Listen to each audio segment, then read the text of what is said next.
Okay, everybody, so this is the week 14 leading into week 15. We're getting there close to the end video. So, just to reiterate, this has been a really interesting and exciting and wonderful semester, I think. You guys have definitely been really responsive and very interactive, which is ideal and what I was aiming for this class. So, I really appreciate your efforts. I know at times the semester has been intense, but some of you, especially many of you being first year nursing students and juggling a lot, both with your new course loads, the other classes, things going on outside of academics. And I know then this class kind of snuck up on some of you, and then it was like, oh, I have a discussion board or a video project, etc. But I just want to say and reiterate to everybody, RN to BSN, as well as my BSN students out there, you all have really done a fantastic job. You really seem to have dived deep into the subject matter. I think you've learned a lot and have grown tremendously, which I'm incredibly happy and proud of. And like I said, I really hope you guys leave a really constructive evaluation at the end of the semester. If you haven't already, please do so. I'd really like to know where areas I can improve on. I know this semester was a little hectic for me too, in terms of keeping up with things, so I definitely do have plans to make improvements in terms of more lectures from myself as well, and maybe improve on some of the projects. So please provide me some feedback. I'd really appreciate it. With that said, just to kind of, again, talk about this week's last couple weeks here that we have in the semester. We're continuing our discussion on the research and on the future of genomics.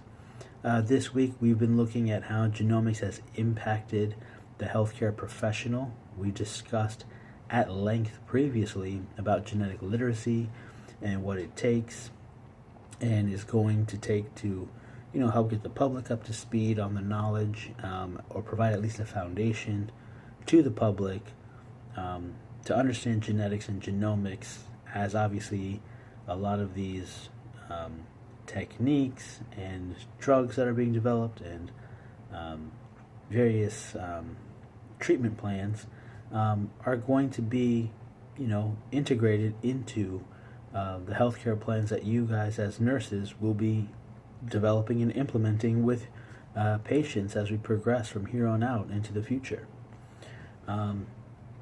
So we've been seeing that in the evolving science and just understanding the benefits of genomics.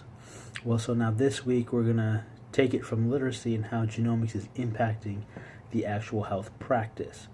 So we've already started to see things like how genetic screens are used in prenatal care, and that genomic sequencing has become faster and more affordable and continues to become more affordable.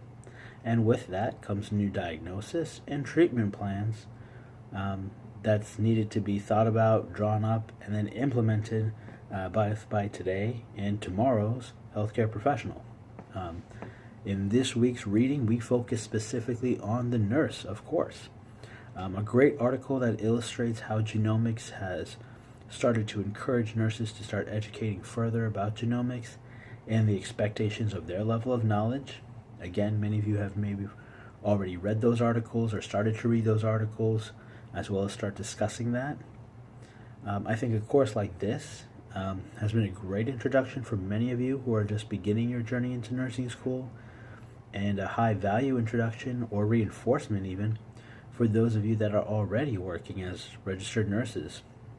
And perhaps a course like this will become a requirement, which would be nice. That's job security. Or could be expanded on to help provide a solid foundation for nurses. And then as they continue into the professional world, are able to conduct research or help patients with further understanding of their options and be advocates for enhanced and more tailored treatment plans. And obviously this is going to kind of lead into your final project. Yes, I had to do it. I had to give you one more thing to do before the semester ends. As you can see, if you haven't already, look through the plan. It's that basically you are going to develop an action plan.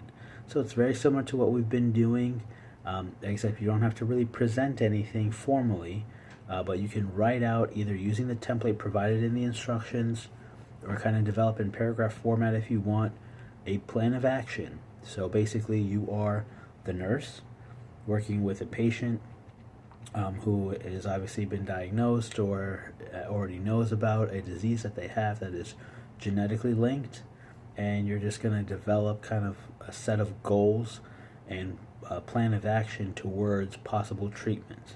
So ideally we want to follow the SMART method when developing goals. So that's going to be key there. So by that I mean we're looking for something that is specific, measurable, attainable, relevant, and that's timely. So something that can be done in a timely manner. And you're going to come up with at least 3 kind of action points or goals, each one kind of utilizing the SMART method there. And then from there, you'll just write out your plan. Again, fairly simple, straightforward. Obviously requires a little legwork and research. There's plenty of diseases out there to consider and look at. I'll provide as much resources as I can, but that's basically what you'll be looking at needing to accomplish within the next couple weeks, along with your final discussion boards. As always, if you have questions, comments, or concerns, please feel free to reach out. Have a good one.